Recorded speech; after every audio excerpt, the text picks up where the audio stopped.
warahmatullahi wabarakatuh. Alhamdulillahirabbil alamin. Asyhadu alla ilaha illallah wa asyhadu anna Muhammadar Rasulullah.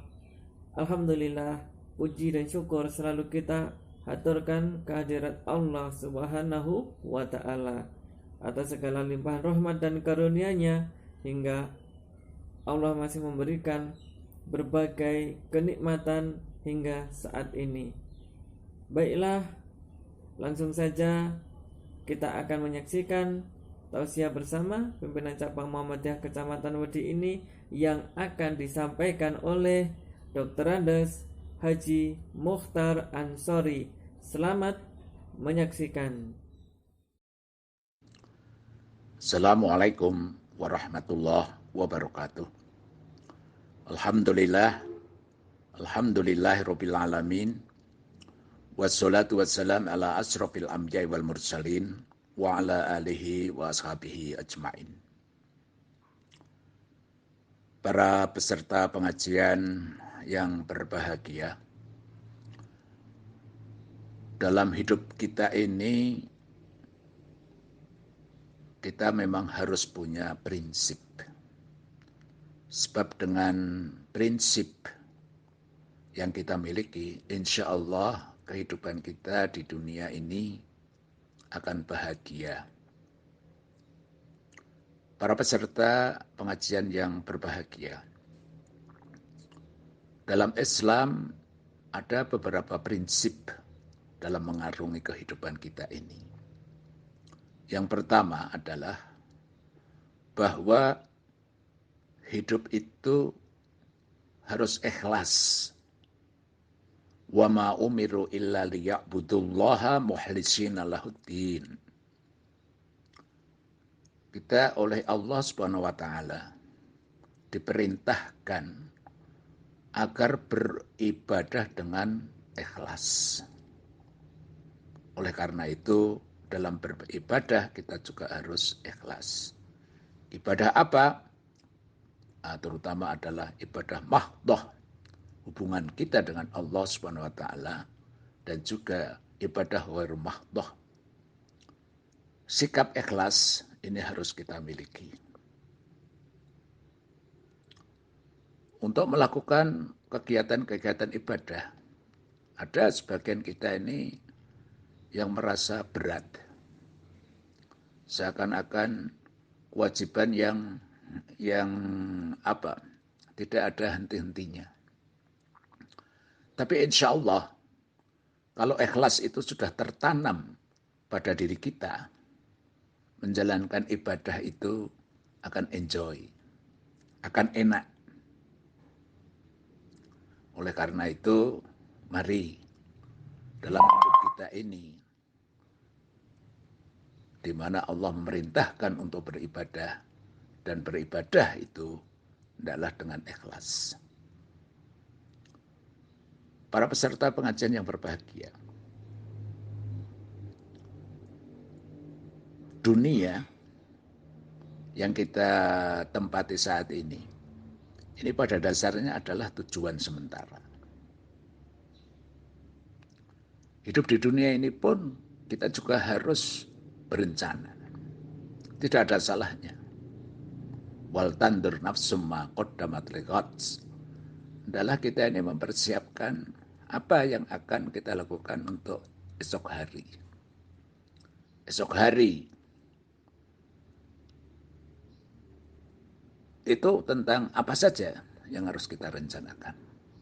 Kalau dalam kehidupan dunia, bolehlah. Misalnya orang selesai belajar, selesai kuliah, dia mempunyai cita-cita, mempunyai tujuan. Setelah selesai studi, saya ingin bekerja.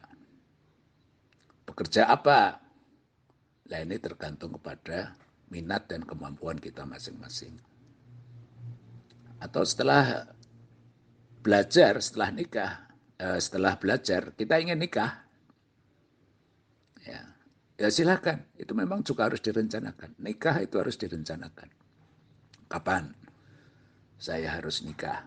Sebab kalau enggak terprogram, itu adalah kita akan kehabisan waktu. Itu soal nikah. Soal profesi misalnya, itu juga harus kita rencanakan. Nah ini kita rencanakan aja, kadang-kadang kita belum berhasil. Kalau tidak ada perencanaan. Oleh karena itu, wal tandur nafsum ma qaddamat liqad. Mempersiapkan perencanaan di dunia. Ya karena di dunia ini sementara, maka perencanaan yang sejatinya adalah perencanaan bagaimana nanti di akhirat. Apa yang sudah kita persiapkan untuk kehidupan akhirat kita. Oleh karena itu, semuanya itu dilandasi dengan dari dan ketakwa. Jadi yang pertama dalam prinsip hidup itu adalah harus ikhlas. Kemudian prinsip yang lain. Sebagai orang Islam, kita ini harus mempunyai prinsip al-itba. Apa itu al-itba? Yaitu mengikuti apa yang telah dicontohkan oleh Rasulullah Sallallahu Alaihi Wasallam. Jadi apa yang dicontohkan oleh Rasul? Baik itu perbuatannya, perkataannya, ketetapannya. Itu kita ikuti.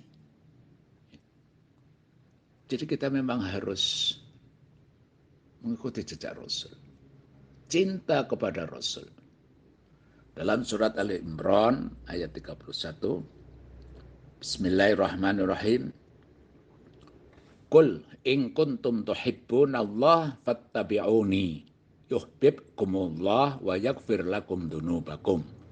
Wallahu ghafurur rahim. Katakan wahai Muhammad, apabila kamu sekalian itu mencintai Allah, maka fattabi'uni, ikutilah aku Rasul. Yuhibbukumullah wa yaghfir lakum dzunubakum. Allah akan mengasihi kamu sekalian dan Allah akan mengampuni dosa-dosa kalian. Wallahu ghafurur rahim. Dan Allah itu Maha Pengampun lagi Maha Kasih Sayang. Jadi dalam hidup ini kita harus itba Rasul. Jangan kita lakukan perbuatan-perbuatan, amalan-amalan, apalagi dalam ibadah, yang tidak ada tuntunnya dari Rasul. Dalam hadis Muslim dikatakan, man amila amalan laisa alaihi amarina fahuwa raddun. Barang siapa melakukan satu amalan, satu pekerjaan, yang itu tidak ada perintah Rasul, maka itu adalah tertolak. Oleh karena itu, bagaimana kita tetap harus konsisten mengamalkan apa yang telah dicontohkan oleh Rasulullah Sallallahu Alaihi Wasallam. Para peserta pengajian yang berbahagia. Kemudian prinsip yang ketiga adalah al-itqan. Apa itu al-itqan? Al-itqan adalah profesional. Oleh karena itu, agar kita menjadi orang yang profesional, salah satu di antaranya adalah sebelum kita melakukan segala sesuatu, itu hendaknya disertai dengan ilmu. Dingilmoni. Al-ilmu qoblal amal. Jadi, landasan untuk beramal, kita siapkan dulu ilmunya. Para peserta pengajian yang berbahagia. Innallaha yuhibbul 'abdal muhtaj. Allah itu mencintai, senang kepada hambanya yang berkarya, yang terampil, yang profesional. Hadis yang diriwayatkan oleh Ahmad. Kalau kita ini bisa menjadi seorang yang profesional, tentu kita akan banyak dicari orang. Kita akan banyak dibutuhkan orang. Dan banyak orang akan menyenangi kita. Karena apa yang kita lakukan itu adalah kita sebagai orang yang profesional. Tapi sebaliknya, banyak orang yang tidak mau pakai kita misalnya. Karena apa? Karena kita tidak profesional. Dalam melakukan pekerjaan bisa jadi kita hanya asal-asalan. Tidak tuntas. Orang akan kapok menggunakan jasa kita, tenaga kita. Karena itu tadi, kita tidak profesional. Maka dalam ibadah itu juga harus profesional. Maksudnya apa? Maksudnya adalah dalam beribadah, kita itu harus tahu ilmunya. Nah, untuk tahu ilmunya, kita harus belajar. Kita harus ngaji. Kita harus terus-menerus mengkaji dan mengkaji. Sehingga kita bisa menjadi orang yang berpengetahuan dan insya Allah kita akan menjadi orang yang profesional. Kemudian prinsip yang berikutnya adalah al-asidku, jujur. Ya. Rasulullah dalam hadis Sahih Muslim nomor 2607 itu mengatakan, alaikum bisidqi fa in asidqa yahdi ilal jannah. Hendaklah kamu itu jujur. Sebab jujur itu akan memberi petunjuk kita, mengarahkan kita untuk menuju surga. Peserta pengajian yang berbahagia, dari berbagai survei dalam skala internasional, ya dari dulu sampai sekarang ada saja survei itu. Kenapa orang itu sukses? Nah, ini jawabannya. Yang tertinggi itu karena dia jujur. Kenapa orang itu berhasil? Ya karena dia jujur. Kenapa orang itu bisa dipercaya? Karena jujur. Jadi jujur itu adalah modal utama. Jadi kalau kejujuran ini sudah tidak ada pada diri kita, kita nggak akan dihargai oleh orang lain. Ya. Belum di hadapan Allah. Kita sesama kita, sama teman kita, masyarakat kita, sama orang lain. Kalau misalnya kita ini tidak jujur, orang-orang itu pada enggan pada kita. Orang-orang akan menjauhi kita. Orang-orang tidak suka pada kita. Oleh karena itu, apabila seseorang itu curang misalnya, ya, curang, apalagi yang dilakukan itu adalah beberapa kecurangan. Oh, tentu orang akan menghindar dari kita.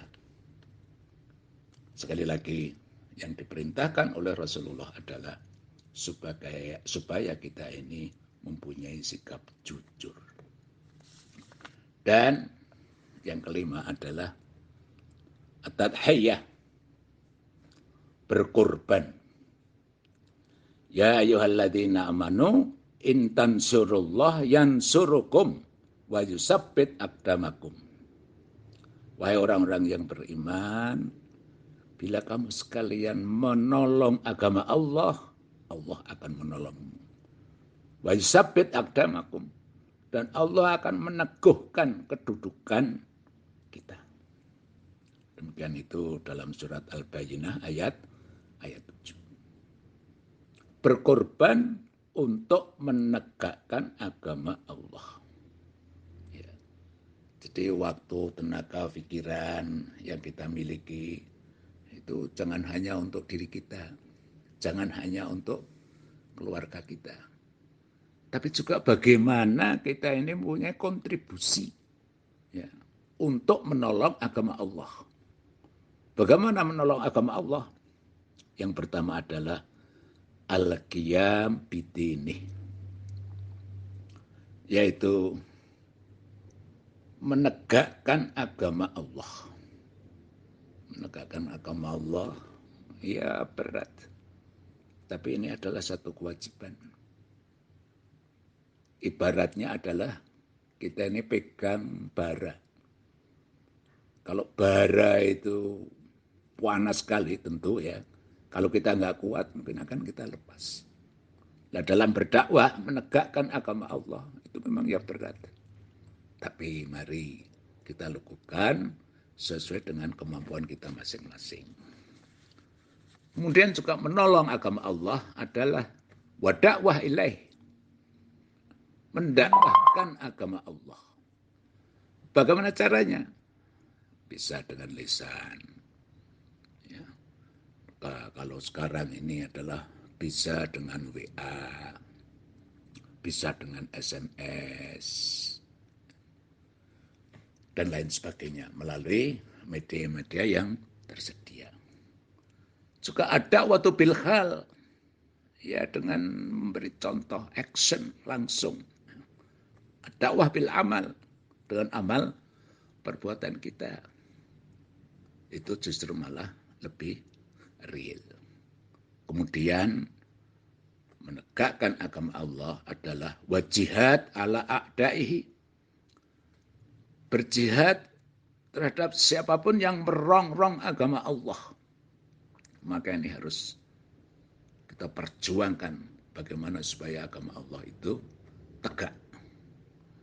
Para peserta pengajian yang berbahagia, saya pikir ada 5 prinsip itu tadi dalam kehidupan kita agar kita ini hidup kita penuh makna. Jadi yang pertama adalah al-ikhlas. Kemudian yang kedua adalah al-itba, ya, mengikuti sunnah-sunnah Rasul. Yang ketiga adalah al-itqan.